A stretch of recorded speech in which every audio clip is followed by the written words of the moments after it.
It's our pleasure to welcome tonight Dr. Azza Karam. She has been to Brigham Young University before, a year ago or so, but we're happy to have her with the Wheatley Institution here tonight. And again, once again, thank you to Jack Wheatley and his family for their unflinching support. Those of you who are here to attend the conference, it's an interesting thought. Why would a family decide over the course of about a decade to support the enterprise of bringing young people from all around the United States and select faculty from around the country to meet, talk together, go up in the mountains for a few days and see what they think about how they might change the world, if you will. And Jack and his son Charles are here, and if you get a chance to talk to them, fine. It just kind of, if you get a chance to look into Jack's eyes, I think you'll see what I alluded to upstairs, the feeling of faith and confidence in you as young people. So we are happy tonight for lots of reasons. Dr. Azza Karam, as has been said, serves as a senior advisor on social and cultural development at the United Nations Population Fund. And there she coordinates outreach with faith-based partners and chairs the UN Interagency Task Force on Religion and Development. I learned today that involves 17 different agencies of the UN coming together under Dr. Karam's chairmanship to talk about what do they do when it comes to religion. WHO, the UNDP, and a host of other agencies. Before she came to the UNFPA, she was the Senior Policy Research Advisor at the UNDP in the Regional Bureau for Arab States, where she coordinated the Arab Human Development Reports. Those of you that follow Middle East studies might remember early in the 2000s when she was there, these Arab Human Development Reports were small earthquakes in the social and political environment of the Middle East. And when the Arab Spring, short as it might have seemed, but it hasn't ended necessarily, people thought back, I think, about the reports that came out from Dr. Karam's bureau at that point in time. She also had the support of the Ford Foundation, where she founded the first Global Women of Faith network during her tenure at an organization called Religions for Peace. And she would also advise on interfaith development work in Muslim-majority countries. During this time, she also served as president of the Committee of Religious NGOs at the UN. She did her academic work at the American University of Cairo, Rotterdam University, and Erasmus University of Rotterdam, I guess, and also University of Amsterdam. I hope that you will feel free to engage her on topics that she mentions or on topics that you think she might be interested in based on that background. I can tell you she is eager to engage. Dr. Karam, we are more than happy to have you here, and we give you the podium. Thank you.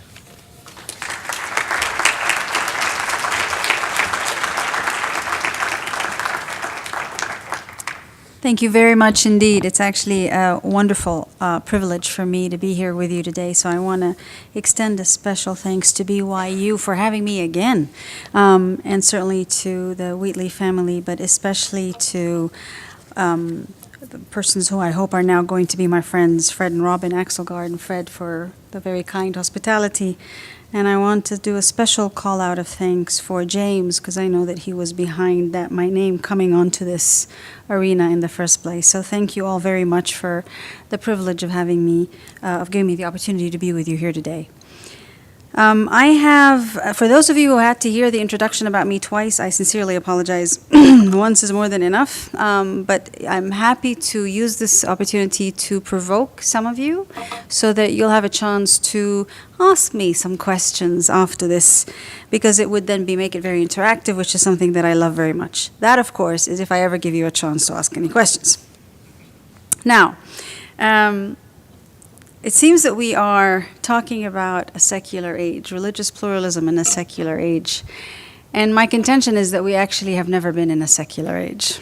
That notion of a secular age is a very ethnocentric notion. It is as if we're looking at the whole world from the vantage point of Western Europe and possibly North America. But the truth of the matter is that the rest of the world has never been secular. The rest of the world has been very much adhering to religion and religious belief, one form of religious belief or the other. And not only an adherence to a religious belief, but I think most people around the world have grown up in contexts which are deeply religious or spiritual in some way, shape, or form. The notion of secularism is very much an Enlightenment notion that came from that binarism created by Enlightenment thinking, that there was a secular and a religious, so it's just like there was a truth or a false. And the fact of the matter is that even if you look at countries ostensibly as secular as in the Nordics, Norway or Sweden or Denmark, and you realize that these institutions, they have religious institutions, the Lutheran Church, which is very much and has always been part of the state infrastructure in those countries.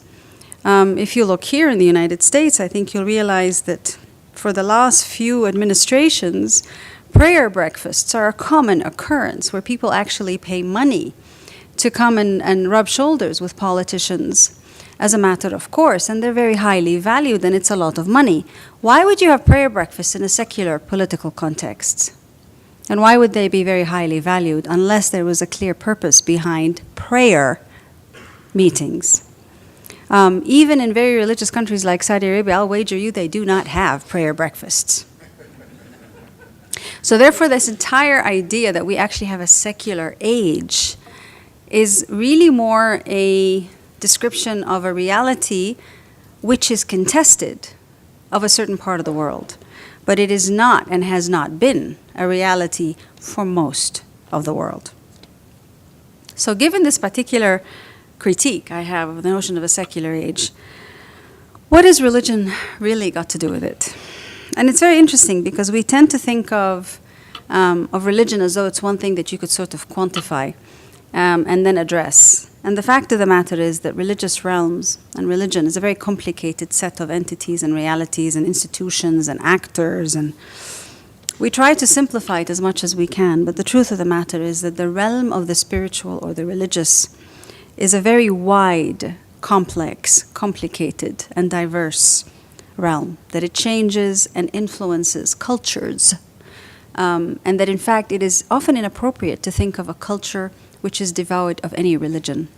In fact, most cultures tend to be very much inspired by and interactive with their religious contexts. And if that's the truth, which it tends to be, then we cannot possibly say that that there are some parts of the world which lack culture. So the logic would go that if culture and religion are intertwined and everyone has culture, then it cannot therefore go that you would have a context where there is no culture. So therefore you cannot have a context where there is no religion. I can speak to this for a long time, but I want to take us somewhere where I have been serving. I've had the privilege of serving for a few years now, which is the United Nations. Why? Why do I want to share with you a little bit of what's going on in the UN system? Well, because I think that we're in a moment of time globally where if we didn't have the United Nations, we probably would have wanted to have it. Because we're living in an era, geopolitically, where it seems as if the Darwinian concept of the survival of the fittest seems to be the mantra of certain governments around the world, where the idea that you would actually be accountable to international norms, standards, or values is becoming more and more contested every day.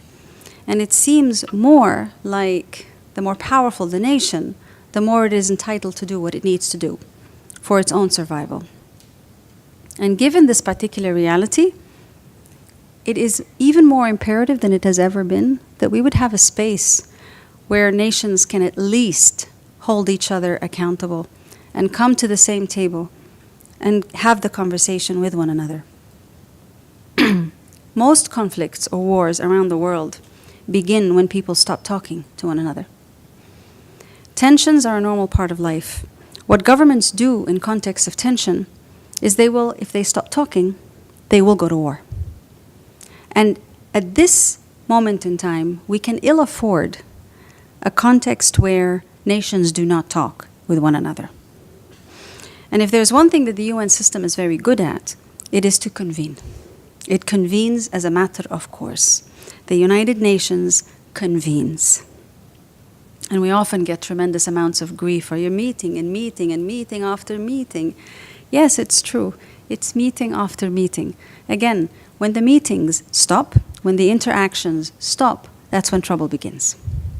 So, in spite, and indeed precisely because of the context of the conflicts that we have today, we need the United Nations more than ever. However, do we really understand the United Nations? The United Nations is a system. It's a set of it's like a universe called the United Nations with many, many constellations. Approximately 65 different UN entities form the United Nations system. One of those entities is something called the World Bank Group. It's one of the smaller entities in the UN system. So those of you who hear about the World Bank and the IMF and they're supposed to be a big deal, they're one little tiny cosmos inside this big universe called the United Nations. So when there's a need to critique the United Nations, it's often helpful to know exactly who you're criticizing and what you're criticizing, because goodness knows it's never going to be all 65 UN entities doing the same thing at the same time. I wish. When we work inside the UN system, few of us actually appreciate that not only do we have 65 different entities, but we also have approximately 65,000 staff worldwide, not counting peacekeepers who are easily 120 to 150,000. So it is a lot of people doing many, many, many different things. But what does the UN system have in common? It is the space where 193 governments come together. 193 governments. Now, we often make a big deal about the G8 and the G7 and the G20, and we think these are very important spaces, which often baffles me because I wonder, if you think the G20 is very important, what about the G193? Because that's what the United Nations system is. It's a group of 193. And if we think that the G20 makes a big difference, what would we think, therefore, of 193? And why do we have such an inbuilt reaction to being averse to where the space where 193 come together? Why would we undermine that? So it's 193 governments. For lack of a better word, it's potentially 193 different cultures, and each culture big enough to encompass plenty of subcultures. But in truth, however, the way that the United Nations system works, we work in a very Western context. Those of us who work in the United Nations, all 65,000 of us, actually have pretty much similar education. We all come from a similar social class. We've all studied up to a certain point in time, and all of us are fluent in at least 2 languages. One of them is English. And so the truth of the matter is that we're the elite of this world. And we've all been educated in a Western context. So the dominant culture of the United Nations system is a very Western culture. And because of that, for the longest time since the inception of the United Nations system, the ethos was a secular ethos, which is one that asserted and maintained that religion should not be part of the public sphere. The public sphere is a secular sphere. And so therefore, for the longest time, the understanding that we had of how it is that we work with religion, especially those of us based in, guess where most of the headquarters of the United Nations system entities are? New York, Vienna, Geneva, Rome. If you haven't figured it out yet, they're all Western cities. Those of us who were based in these spaces for a very long time assumed that we don't need to engage with religious actors, at best. At worst, we assumed that any engagement with religion was usually a harbinger of bad stuff. Why? Because we tended to see religion from a very tinted glasses, not rose, but tinted glasses in which the religious was the realm of men, a male-dominated realm, which tended to be very dogmatic, very authoritarian, and they were all the same and looked alike. And the truth of the matter is that just as the United Nations system is not alike, the realm of the religious is equally not alike. So what happened to help change the perception that we needed to engage with religious actors, we needed to be more savvy about religion? Unfortunately, what happened was September the 11th, 2001. That happened to the psyche of the United Nations system. And as a result, the questions began to be asked. What is this religion thing? What is happening? What do we need to do? And I come from one of the organizations in the UN system which had the only Saudi Arabian woman as an Undersecretary General and Executive Director. And she was hired in January of 2000. From January of 2000 to September of 2001, this lone voice in a group of 40 Undersecretary Generals, which is the cabinet of the United Nations system, this lone voice would go on and on about, folks, we really do need to take religion a little bit more into account. Culture, religion, it's important, these things matter. And nobody listened because they assumed she's a woman from Saudi Arabia, what else is she going to say? After September the 11th, 2001, they were all looking to see where was that person who was talking about religion again? Where'd she go?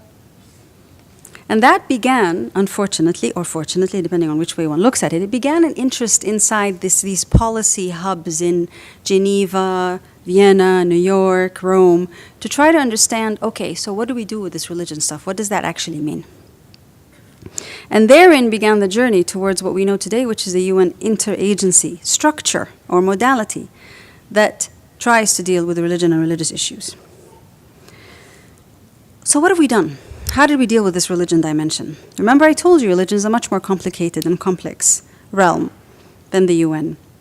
And the language of religious institutions is a language that none of us in a secular context really know to speak. We don't speak religion. We don't understand this narrative of God says and verses and holy books and whatever. Our sacred text is called the Universal Declaration of Human Rights. And some of us do refer to it as a sacred text. I don't, but some of us do. So this other stuff, all these other sacred books, is something that we did not quite understand, and we still don't. And so how then do you communicate if you don't speak the same language? And who do you communicate with? And we learned very quickly that the broad swath of Christian groups, now I am enclosing a lot under that umbrella, and we were just at a meeting the other day where a Protestant, an ordained reverend woman Protestant from South Africa looked across the table at a cleric, a Catholic cleric, and looked at him very honestly and said, "So, are Catholics actually Christians?" And so when I say Christian, I mean the whole gamut of Christians. We realize something very interesting, which is when we're looking for counterparts, who do I talk to from this community? It's much easier to identify the Christian communities. Why? Because they're organized in a pretty much easy way to decipher. There's the church, the related institutions, non-governmental organizations affiliated to the church or churches. The organizational structure of the Christian communities tends to be like us. In other words, organized in a very similar fashion to the way we would be organized in a secular context. The Vatican has, for instance, or the Holy See has an office that deals with foreign affairs, an office that deals with economy and development, an office that deals with health. They're kind of organized pretty much like a secular government or bureaucracy. But the rest of the religious realms, they're not organized like that. So when we think of Buddhism or Hinduism or Islam, we struggle to find who we are supposed to talk to. As one of my colleagues said, and this is not politically correct, if you're looking at the Hindu community, there's a guru for every neighborhood, and there's an ashram in practically every city. So who and how can we possibly engage with this multitude? Which is a very legitimate concern. Who and how indeed, in a Muslim context, which institutions would you necessarily reach out to? Because the organizational infrastructure within these different religions is not the same as ours. Ours being the UN secular bureaucratic infrastructure. So for a number of reasons, it still remains a challenge to understand how to reach out to different religious communities and who should you engage. And as a result, one of the things that has happened over the years is as the interest inside the UN system has increased to acknowledge the work of religion and to try to reach out to religious organizations and entities, we've had to develop a few common guidelines just to help ourselves figure out this world. So the emphasis that we did in the UN Interagency Task Force was to say, religious leaders are important, they're critical, but they're not sufficient to help us understand and work with religion. You cannot only focus on religious leaders. For a number of reasons, one of which is that, again, whom would you engage from the communities which are not structured and organized quite so clearly? But the other reason we realized over time is because most religious leaders around the world are men. And they're usually men of a certain age. So we end up excluding women, and we end up excluding youth. And we find ourselves in a room full of men. They're all religious leaders. So we've had to try to wean ourselves off or away from this notion of religion equals religious leaders. Now, some of my colleagues will still go through that particular equation, but the general trend is to try to say, yes, by all means, religious leaders, but expand to include others. But which others? Who are the others? So we brought it down to, let's look at the non-governmental organizations who are legally registered, religiously affiliated, or faith-inspired, who are delivering services. And then we came across a very interesting fact. We realized that, at least just as an example, 30% of basic healthcare around the world, 30% of basic healthcare is being provided through faith-based or religious institutions, everywhere in the world. In the United States, the figure was 70% of hospitals that are being run through or via the Catholic Church. In Latin America, that figure goes up to 79%. In fact, in situations of crises or conflict, humanitarian disaster or war, natural disasters or man-made ones, we realize that that figure of those providers of basic health care can expand up to 75%. Because governmental infrastructure is usually battered in situations of conflict or humanitarian disaster. The only ones actually there as the first responders are often the religious institutions. So if we're interested in healthcare and strengthening healthcare systems, which many of us are, especially the World Health Organization, the UNICEF, the UNFPAs of this world, because we all do health, we realize that we have no choice but we'd have to work with the providers of 30% of basic healthcare. The figure for education, schools, goes up to 50% in some countries. So 50% of the schools are provided by, through, or administered or managed via religious institutions.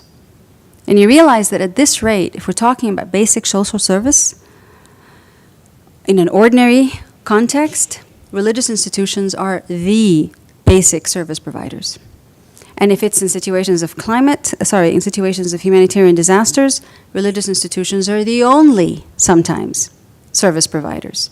So even if we were to look at it in terms of the data and the statistics, we have to engage with these actors. So we said, fine, we need to have the religious leaders, but we also need to have the faith-based non-governmental organizations who are providing those basic services. And that is an important way to try to balance the overemphasis on religion, on religious leaders in particular. 10 years after first making that call inside the UN system and training our colleagues on this issue, some of us, myself included, have come 180 degrees. Meaning what? Meaning that I started advocating that we had to engage with religious actors because it was important for development, for human rights, for peace and security. And now, what am I advocating? I'm advocating a pause.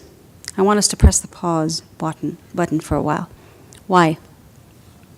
Because now it's become so popular that it's almost fashionable to engage with religion without necessarily understanding the why, the what, the who, and the where.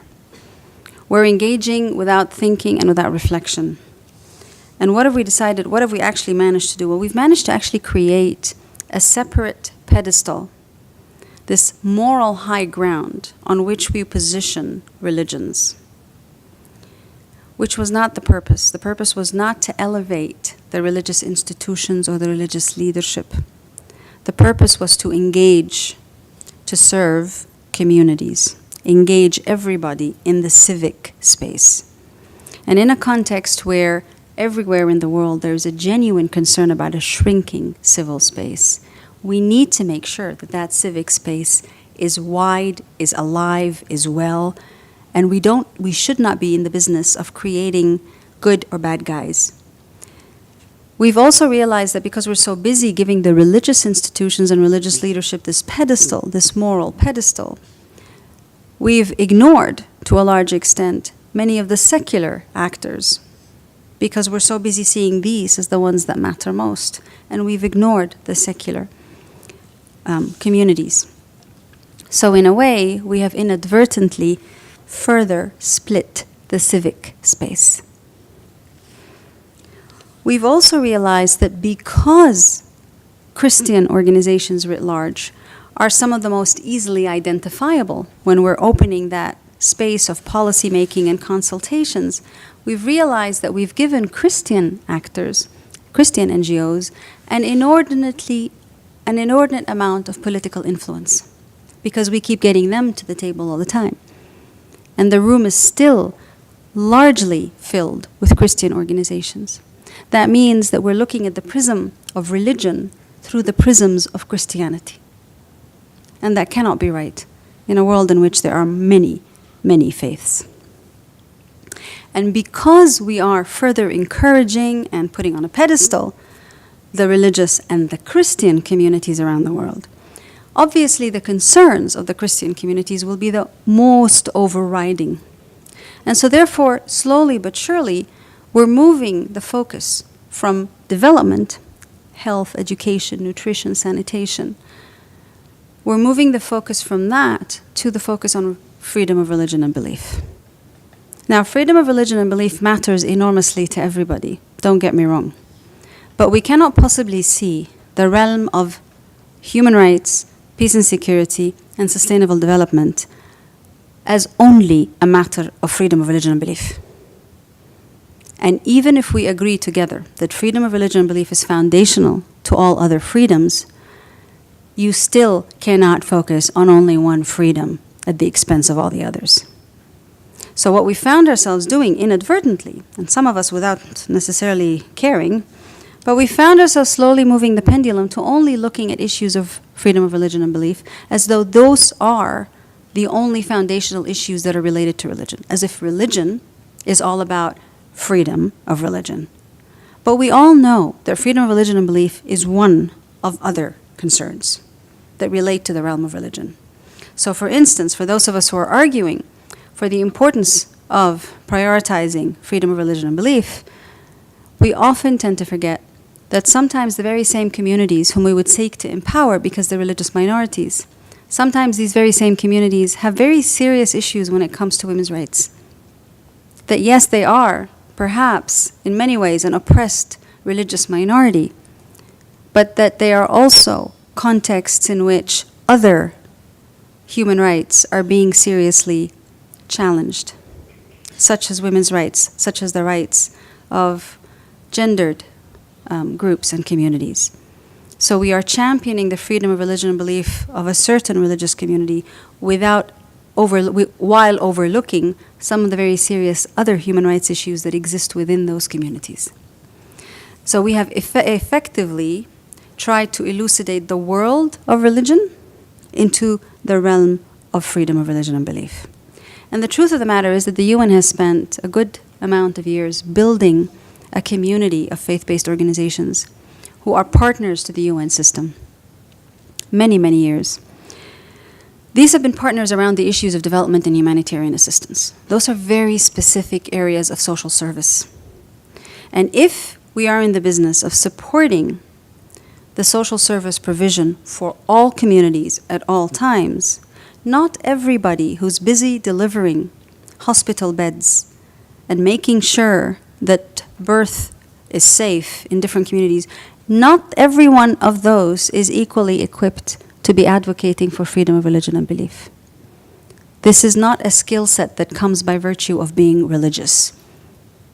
And so we are mixing up the bag of religion and religious adherence, and we may be overtasking some of the very same partners whom we brought to the table. We've also learned something very, very important that I want to leave you with, to encourage you to ask me some more questions in a second. Because we realize that human rights are what the UN stands for, the UN is supposed to be the quintessential bearer of the Universal Declaration of Human Rights. So because of this, we are constantly obligated, we're supposed to be constantly obligated to uphold all human rights of all peoples at all times.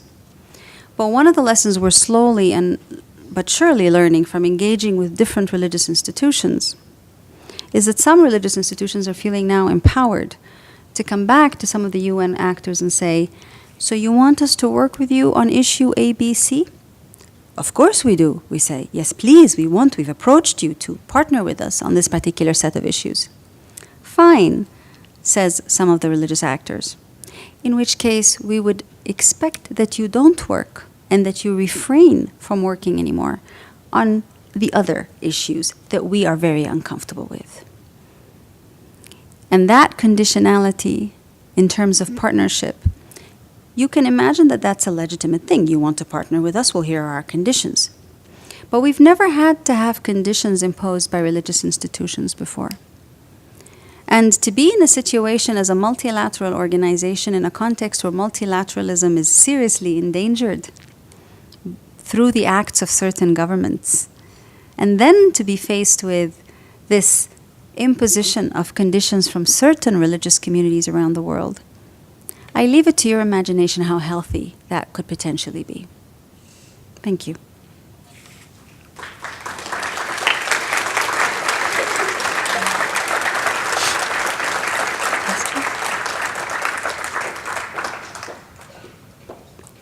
Okay, we'll use the mic over here for questions. It might help if you'd identify yourself, just your university, your major, and then pose the question. Keep it briefer, and we'll get more questions. Okay? Thank you so much, Dr. Karam. Fred mentioned the Arab Human Development Reports, which, as you mentioned, Fred, were truly powerful and gave hope that somebody knows what's actually happening in the Arab world. So the last one was issued, I believe, in 2016, November 2016, and it focused in the Arab world on the issue of technology and the need to invest in young people, since the region is 80% under 40. It also shed light on the abuses by Arab governments. So it has been now almost 2 years.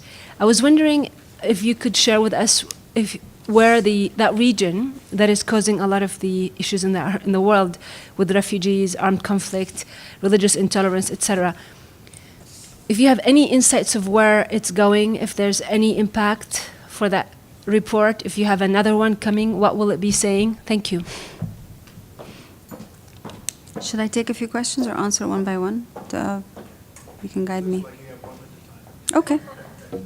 Think of some jokes in the meantime, please. Okay, so on the Arab Human Development Report, if I had a crystal ball about the region, I wouldn't be doing this job, I assure you. I think there's definitely going to be another report. They continue to produce them. The UNDP, the United Nations Development Program. I don't know what the next iteration will be on because I've been out of that process for some years now. My understanding is that the very first Arab Human Development Report actually came out in March of 2002. And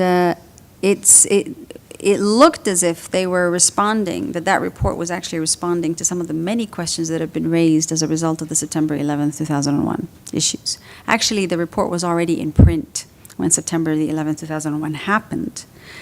But because of the issues that were addressed, it looked as if this report was indeed talking about what was wrong with the Arab region, basically, which was one of the questions, if you remember, that was being asked, is what's wrong with these folks? There was 1 million hits on that, on the UNDP website, and which was unheard of. It was unheard of in UN history that anybody should care enough to download, but there was 1 million hits on that particular website. So it shows you the power of that particular argumentation. But perhaps what's most interesting about the Arab Human Development Reports, apart from what they say, is the process of coming up with them. It is less known that the Arab Human Development Reports insist on bringing together the intellectual wisdom from around the Arab region that is inside the Arab region. In other words, based outside, if you're a researcher from the outside, you're not allowed to, there's no interest in the work that you do. It's always about the Arab researchers in the Arab region and their knowledge that they're putting forward. And very often they will also choose the themes that they believe are topical and interesting and important. But the irony is that the Arab Human Development Report is probably more read outside of the region than it is read inside of the region, even though it is produced simultaneously in English and Arabic, and then it gets translated into French and Chinese and Russian, which are all the languages of the UN system. But in truth, that report gets read most outside of the Arab region. Does it have an impact? The report, yes, it does have an impact on policymakers, has systematically had an impact on many policymakers, as I think you heard from Fred. The problem right now is that it's not about anticipating the future. I think we're all living at a moment in time where we absolutely have no idea where things are going to go. The Arab Spring happened at a time when none of us had any answers about anything anyway. So we knew that people had to go to the streets. We could figure that much out. But once on the street, people didn't know what the next step was going to be. And the truth of the matter is, I think, that we're living in a moment where we have very little faith in our institutions. All the institutions. Institutions of governance and the institutions of social infrastructure. So whether it's labor unions or trade unions or teachers unions or lawyers syndicates or political parties, all of the institutions that we know today globally are losing a tremendous amount of the faith people have in them, actually. And this is happening at the same time that religious ideas or ideologies are becoming more interesting for many people. So I think where we are in the Arab region is that we fell between those cracks, where on the one hand, our political institutions have lost so much legitimacy and credibility, but the alternative is not there. So if it's not these institutions, if it's not a political party, what do you do? Where do you go? How do you mobilize? You mobilize on social media? You can't govern through social media. So it leaves us a bit in this space, whereas at the same time, we've seen a much more concerted action, if you will, including using social media on behalf of the religious groups and entities. So we're in the middle of that. We fell right between those cracks. And I think that's been the challenge in the Arab world that is very symptomatic of the challenge elsewhere in the world. Because if you're not going to do politics through political parties, how do you do politics?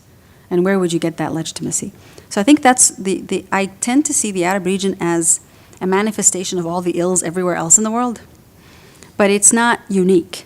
What is going on in the region is not unique to the region. It is simply that as a result of the multitude of clashes of different dynamics, religious, political, social, economic, financial, it tends to be the bowl through which you can see trends elsewhere and see the ills of elsewhere. But these are things that are happening globally.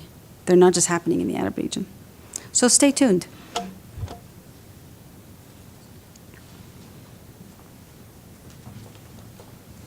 Hello, thank you for your remarks. I had a question about something you pointed out to as far as the threat to these multilateral institutions. It seems to me that there's like two narratives going on. First, from some of the polls, right? We're moving to a multipolar world. So it seems like it's a threat as far as countries like the United States undermining UN legitimacy and support. Russia could be another example of that. And it's going to be increasing, it seems, as right-wing governments to take over more and more political force. Mm-hmm. So it seems on one side there's like this push from powerful countries to undermine global organizations, but also it seems like there's also a lot of skepticism from countries that haven't, who we would call them developing countries, that actually haven't benefited a lot from institutions like the IMF and the World Bank. So where does the skepticism actually have any foundation? Are we to believe the anti-globalist Infowar narrative that the UN is actually out to undermine U.S. power or something, or are we supposed to side with more of the narrative that favors developing countries and how these institutions have failed to address their needs? What's your take on that? So the point would be to challenge the question a little bit, because developing countries writ large have not unilaterally or universally at any moment in time declared that the United Nations has failed them. That has never actually happened. There are many critiques of the United Nations system, But the United Nations is not only the World Bank and the IMF. That's, like I said, two little pinpoints in the realm of the UN. When it comes to humanitarian relief, the UN is the biggest and the only coordinator of all different humanitarian actors in crisis situations. So that's an area, that's a niche that's very hard to contest the failure of anywhere in the world. And because we're anticipating that 80% of the challenges we're going to be confronting in the next 20 years will be humanitarian in nature, thanks to the fact that we have thoroughly ruined our environment. So 80% of the challenges for the next 20 years, 20, 25 years, will be humanitarian in nature. That means that we are going to need more humanitarian support as people of the world than ever before. And that's been an area where the UN has actually provided plenty of support, documented, registered, and sustained and successful. And we still have that support ongoing. If you look at areas of education, nutrition, sanitation, health, the UN has been and continues to be one of the biggest providers of those services globally. How? Through governments. So I would take issue with anyone who says, well, the UN has been useless for us. I'm not quite sure where that person would be coming from. What is true is that in the context of the Western Hemisphere, the UN has not been engaged in doing development or humanitarian work in the Western nations, because actually those are supposed to be the donor nations to the work of the United Nations. They're supposed to be the rich part of the world where the money is, so therefore they're supposed to be the ones supporting the work of the United Nations. Until we realized that Japan was the number 3 largest donor to the UN system a few years ago. So clearly there's a shift happening there in terms of who are the largest supporters to the global system. So I would take issue with this notion that it's been useless and it doesn't really perform. Yes, there are challenges, absolutely. But whether we have a situation where you can consider that the UN has not served its mandate on peace and security, absolutely. But then work it backwards to see what the UN is. The UN is 193 governments. The Security Council is the decision-making space of the UN system. And the infrastructure of the Security Council is one where we have Russia, China, the United States, Great Britain, and France with a veto power. So yes, when an issue comes up that involves people dying in their millions and the need to support and provide or put an end to a situation of conflict in which at least one of those 5 is implicated in one way or other, they will veto and we will be stuck. So given this particular infrastructure, do you want to throw out the baby with the baby water, or do you want to reform the mechanism so that no one nation has the right to veto the welfare of millions, which is currently the case? Now, that is a very different argument and a very different discourse from, we don't need the system sucks, we should just overhaul it. You see the difference? And I think those are some of the arguments about the UN reform and the need to reform the Security Council, which we need to have. But we have to have 5 nations agree to have that conversation, and not one of them wishes to relinquish the power it currently has. So who's going to make them? There will be somebody who can make them, and that is you. When you vote and you get your leadership, the leadership that you elect, into your own government, that government changes in the UN system, demands the change in the UN system. Actually, the irony of the situation we're in today is that the only democratic nations left in the world who have an opportunity to elect people, who have the opportunity to elect their political representatives, those are the people that have the opportunity to change the United Nations system. Because if you can change your leadership and your government, then that government is one that represents you and can bring your change that you deem necessary to the United Nations. So it actually amazingly works back to the individual citizen in different countries around the world. But as long as we are in a situation where we have general political apathy, where citizens feel that it's not going to make any difference to vote on the one hand, or those citizens have absolutely no say anyway when they vote, because they are autocratic and authoritarian regimes, as long as the ills of governance remain, then the United Nations system will be hampered. But it is a hampering not of a system of a United Nations, it is the hampering of governance and governments that is the problem. And the only thing that changes governments and governance is citizens, actually.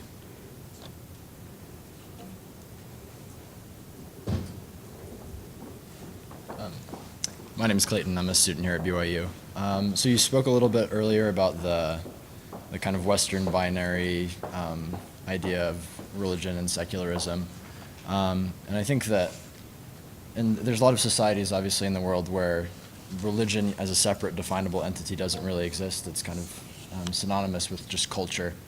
And so as we seek to engage with religion and religious actors, how does that look? How does that work in societies where there isn't that line drawn between religion and culture, where it's fused together? In almost all societies in the world, including those where the line between religion and culture is very strongly interlinked and merges, there is always a religious institution, at least one. There will always be religious leaders. And some of us from the Middle East would tell you, gee, we really hope that there wouldn't be any. But right now we got plenty, and they will always be wherever there is a religious institution. So there's never a situation where there's no religious actor that you can identify, actually. What you do have is situations where there's way too many religious actors. Look at the context of India, which is one of the largest Hindu nations in the world. There's no absence of religious institutions there. There's plenty. And if you look at the context of the Muslim world, there's no absence of religious institutions. There's plenty. So there isn't really a situation where you're not going to find a religious counterpart. The question is who, and who's most representative, and that's the hard question. Because in religious contexts like Hinduism, Buddhism, and Islam, technically every qualified leader is a representative, and you can't work with everybody under the sun. Well, if you can, if that's your area of work, but it's kind of difficult if you're trying to find an interlocutor to invite at the table. You might end up inviting a whole nation. You know, so that's just some of the tensions in terms of that. But no, I don't think we ever have a situation where we don't have a religious counterpart to look at or find. We just need to look at and find them, but there's plenty. Hannah Syriac, studying classics, philosophy, and biblical Hebrew here at BYU. I've really been thinking about the conflict between Islam and Judaism, and I was wondering if you could answer this question basically. How do you reconcile religious freedom with conflicting ideologies, and how would you negotiate peace between those two religions in particular? Sorry, before you go, forgive me, just elaborate a little bit on this conflict between Islam and Judaism. What do you mean? Particularly in the Middle East with, everything that's happening on the border with different religious groups who identify as either Jewish or as Muslim, basically fighting against each other. But I think you'll find, it's a good point, I think you'll find that in the Middle East, let's look at the context of Palestine or in Israel, it's not Muslims versus Jews. The Palestinians are Christians and Muslims. And the issue isn't so much about religious ideology as much as it is actually about land and territory and power. So if we label it as a conflict between Judaism and Islam or Judaism and Christianity, we overlook the critical nuance that is there, which is that it isn't perhaps actually ever been a religious conflict. But over the last perhaps 30, 40 years, it has been labeled as a religious conflict, which, if you think about it, harms the Palestinian Christians doubly, if not triply, because they are not only dispossessed of their land, but they're dispossessed of their existence as Christians with an issue that is Palestinian in nature. They're completely out of the picture because now it's Muslims versus Jews. And that is simply not the truth.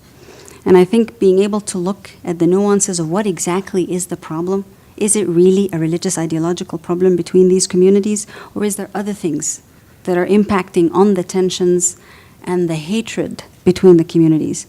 And if you look deeper with that perspective, you'll find that there's much coexistence already between the different communities, Christian, Muslim, and Jewish. Even in the most contentious spaces, there is much that is coming to bring these people together around the shared sense of land and territory and belonging. So I would caution us against remotely thinking that there's a Jewish Muslim or a Christian Muslim dimension. I don't think that the ideological conflicts we're seeing today are religious in nature. I think that they are labeled as religious for certain purposes that are more politically inspired than others. And if you look today at what's happening even here in this country, we know that after the election of a certain administration, actually the plethora of Jewish and Muslim groups coming together to fight against what they both perceive to be ideologies of hate and divisiveness, there's plenty happening today that hasn't been happening before. And I think we kind of need to see things in their context rather than accept what some religious leaders and many political leaders would like us to see as the competition over power, but it's actually religious in nature because each one thinks that they know God better. And in truth, in some of those conflicts, it really isn't religious in nature.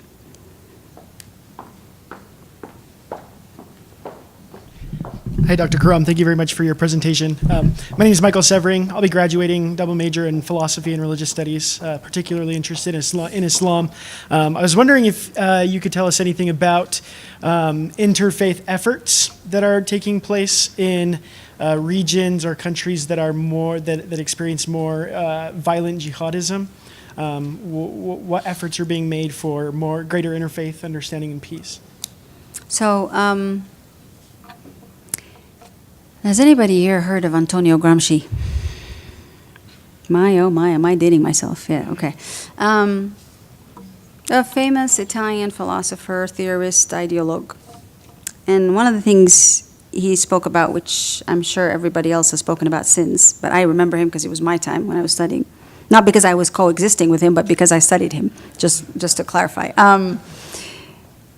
One of the things he said that I still remember to this day is that the harsher the oppression that takes place, the stronger the resistance to the oppression. And if you look at the civil rights movement here in this country, you will see that the harsher the laws, the policies, the praxis that was imposed on certain communities here in the United States, the stronger the resistance to them that evolves. And it's a story of humanity and human struggle that you'll see in many parts of the world. Where you will find horrible interreligious conflict, you will find remarkable attempts at interreligious coexistence and peace building. One goes with the other. That there is never a situation anywhere in the world, from the DRC to the Central African Republic to Israel, Palestine, to you name it. There's never a situation where religions are actually ostensibly in conflict with one another, where you look and you'll find that these same religious communities are coming together in solidarity with one another against the conflict. They always go together. And that's the only sign of hope that I can possibly give you. But I would say it's very easy for us to focus on the negative, because that's what media sees as newsworthy most of the time. But there's simply never, ever a situation, and many of the colleagues who are chairing your roundtables will tell you this better than I, there's just never been a situation where there's an interreligious conflict that doesn't have, in that same country, in that same context, interreligious faith, solidarity work also taking place. It's just the way it is.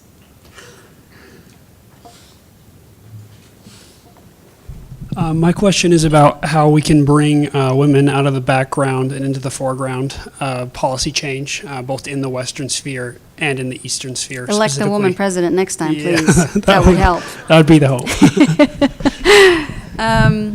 No, it was really interesting because I happened to be here during the build-up to the last elections.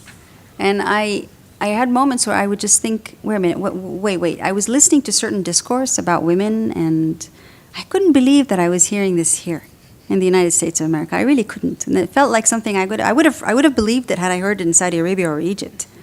But I was shocked at the fact that this normal kind of conversation about women and certain women politicians was just considered normal when it was deeply, deeply abnormal, actually.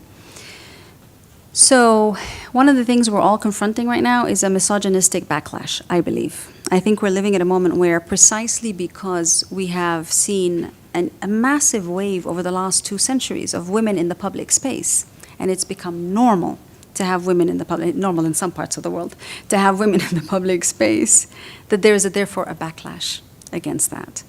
And the backlash has led to an increase in very misogynistic, very patriarchal discourse and dissonance. The only way that you can counter misogyny is to look at where the roots of it. And in very many cases, what we've done, some of us who have been working on women's rights for some years and who have the willingness to confront ourselves a little bit and sort of hold ourselves a little bit responsible for what have we done? Because we've been arguing for centuries that women, you have to empower women, empower women, empower women, empowerment. Of course you have to empower women. But I think in some parts of that conversation and that action, we've left men behind. And there has been, we are facing a crisis of masculinities worldwide, where in many cultures, the context, the question that's being asked is, well, if women can do anything and everything, then what is my role as a man? What is it that I can do that's different, unique, added value? And that question, that crisis of masculinities is actually quite pervasive. It is part of the misogynistic backlash. So we have to begin to unpack what masculinities in today's age look like and how we can work together, men and women and other gendered identities, to get over the discourse of hate that is also very much, and fear that has become part of the misogynistic backlash. And that's why we seem to have discovered that we need to engage men in gender equality and women's empowerment. And it's like there's lots of money being pumped into this engaging men business. But it's actually really, really interesting. So you're seeing projects, for instance, in Uganda or Kenya, where they call it the school, where husbands and wives come together in different communities and they go to the school, which is basically like the social space, and they try to work together. The social workers work with the families and with the men and women to help them both feel that they're both equally important for each other, and one can't move without the other, and they both need each other. It's almost like re-socializing the communities, because we've moved so far towards it's either men only or it's women who can do everything. And there's a massive space in between that I think everyone in the world falls into, so to speak. So many, many initiatives like that to engage men, effectively engage men in working with women to empower both of them in an equal way. And that's a continuing process, and it does take at the minimum acknowledging that we are in this moment of misogyny, rampant misogyny, and working backwards from that to understand why and how. My question's a little bit related to the last one as well. You spoke about how some oppressed minority religions can themselves become oppressors, which I think is a very good example of the dangers of policymakers putting religion on a pedestal.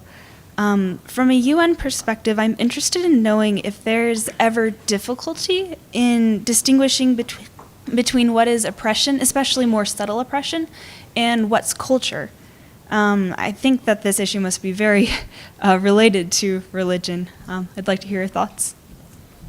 So because we operated with a very we still operate with a very secular ethos, we tended to see culture as distinct from religion. We separated, and some of our institutions still separate culture from religion. And you have a division or a department that works only on religious affairs, and a division and department that works only on cultural affairs.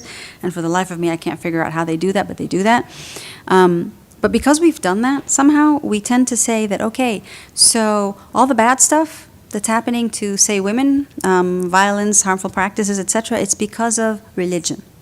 And so, but culture is good. Culture is where you have art and literature and poetry, and it's all good stuff. It's all good, right? So culture doesn't oppress women. Bit of a schizophrenia there, but we're good at it. We're very good at it. And I think the challenge has been to, I was trying to address it earlier, that we have to realize that religion is part of the cultural space, and that religions differ widely, as do cultures, but that you can't, you shouldn't make that dichotomy, because that's a bit bizarre. But then once you begin to look at the religious in its diversity, you begin to realize that you have many allies who are champions of human rights in the religious spheres. So again, think of the civil rights movement here in this country. Who was Martin Luther King Jr.? He was a religious man, a fellow with a religious institution and followers, and he was instrumental in the civil rights movement. So the notion that you would think of all religion as only bad or harmful to women is bizarre, because there's a whole set of movements around the world of women of faith who are as feminist as anyone else, because they're very much concerned about their rights, and they will fight for them within the framework of their religious tradition. And they believe that they can get their rights and fight patriarchy, or overcome patriarchy, let's be politically correct, overcome patriarchy within their own religious tradition, using their religious values. And I come from one such tradition. I label myself as a Muslim feminist. I believe in my rights as a woman very much, but I also believe that God gave me those rights. And I would like to argue for my rights from within a religious perspective. And I respect others who wish to argue for those rights outside of religious frameworks. That's perfectly fine. But for me, it matters to argue from within my religious beliefs. And I think what we're seeing today, which wasn't maybe there 15 years ago, is a bridging that we're trying to do between the women of faith who are convinced about their rights as equals to their male from within a religious framework, and the secular women who are arguing for women's rights from secular frameworks, human rights, whatever. We're trying to bridge that gap because we believe that in bringing together these two movements, we are strengthening the argument for gender equality, for women's rights, and we're also strengthening the civic space so that it is not divided according to this is cultural, this is traditional, this is religious, and the religious is all bad. But it is actually bringing together a movement around faiths, that is supportive of the human rights of women. Let's hear these last two questions. Might I ask you to put your questions back to back? You could Sure.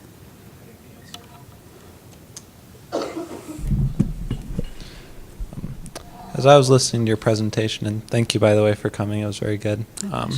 But it seemed that a major theme that you talked about is the importance of moderation and compromise in a global institution working with the numerous countries that it does. And at the end, you made a statement with several absolutes in it, talking about the Charter of the UN to uphold human rights and other things, and how you have to do that all the time, everywhere.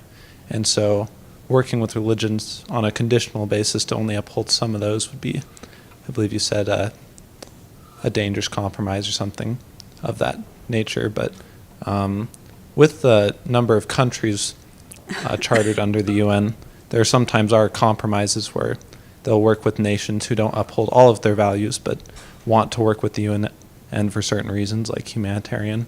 So why do you feel like it's uniquely dangerous to work in a compromised way with these religious groups, and what are some of those particular dangers that could arise from that? Thank you.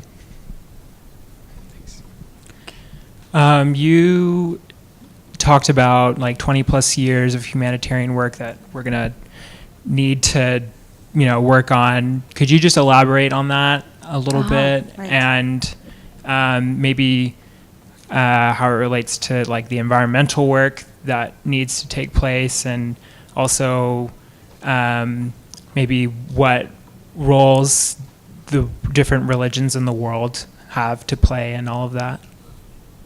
Thank you. Sure, great questions also, thank you.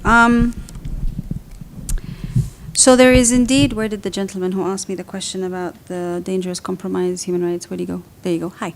Okay, so there are two schools of thought. One school of thought that articulates what you said, which is you have to figure out what issues to compromise on. If you want to engage with religious communities and actors, you simply will have to compromise on some things and see and search for the common ground that can bind you together to deliver. There's another school of thought. I started off with that first school of thought. Remember I said I moved 180 degrees in many respects. I'm now of the other school of thought, which says that it's a rather slippery slope. Once you begin to compromise on certain human rights, where do you draw the line? Where's the line that you're going to say, actually, on this one, there's absolutely no compromise? Which one will you not compromise on? Which human right would we seek to protect above others? When do we make that moral decision, which is a quintessentially moral decision? This human right is more important than that human right. Can we possibly do that? Can we afford to do that? Now, I have seen us come from a context where certain religious groups and organizations would refuse to work with the UN, entirely refuse to work with the UN. And that was kind of sad, actually, because you want to make sure that you mobilize and work with everybody and it's inclusive and participatory, et cetera, et cetera. Now, some of these religious groups are coming to the table and saying, we will work with you, fine, on this issue, but let's say medicine for children living with HIV, procuring and securing the delivery of medication for children living with HIV in remote corners of the world where the rates of infection still continue to rise. We will work with you on that. But we cannot possibly do that if you are going to be arguing that we have to make sure that the other religious communities in that same space have the same access, because we're actually much more comfortable working to serve our religious children there. Or we're not going to work with you because you're going to be insisting that we give the girls and the boys the same dosage and the same kind of access, and we have to respect that the communities have to choose who they want to give the medications to. What would you do if you had to make that choice? Would you agree to the compromise, or would you insist that, you know what, we'd love to work with you? All religions, religious communities get that access. Girls and boys get equal access. Which would you say? So we do have that as an ongoing conversation within our midst. And I have simplified it enormously, the choice, but it is like that, although much more complicated than that. In terms of the question about, yes, so I was saying that we're anticipating that desertification and the general environmental degradation, the shortage of water that is anticipated globally, the fact that we are anticipating more famines because of desertification, because of the lack of water, that these are issues which we believe will be even more pertinent in the years to come. So indeed, we have a situation where we're worried that it isn't just, it's not going to be the usual day-to-day education, healthcare, nutrition, and sanitation. We're going to have a surge in environmental refugees, for instance. We're going to be encountering situations where millions don't have access to clean water, all because of the changes in our environment. So because of that, we are simply pointing out that if these are the kinds of challenges we are going to be confronting, then we have to make sure that, to put it very politely and very simply, that all hands have to be on board. We cannot afford to be choosy about who we work with, which, by the way, raises that moral question again. Is like, well, what is it? What are we going to have to pay in response? What is the compromise we're going to have to strike? But the principle is that you have to work with everybody, because we're all confronting a serious set of dilemmas as a result of the environmental degradation that we're living through. And that's where the value of engaging with the religious communities, because if you remember, I told you at least 30% of basic health care is provided through religious institutions. At least 50% of education is being provided through religious institutions. And religious institutions are the first responders in humanitarian crises. So given that particular reality, we have no choice but to bring all hands on board in order to serve what we are seeing to be an environmental crisis that is going to unfold and impact on everybody's access to basic needs like food, water. We're not even talking about access to fine universities or great luxury cars. We're talking about access to food, water, shelter, clothes, basics. So therefore, we need everybody to be working together on board. And that's the point about having to engage with religious actors now and not waiting until the situation gets even more dire.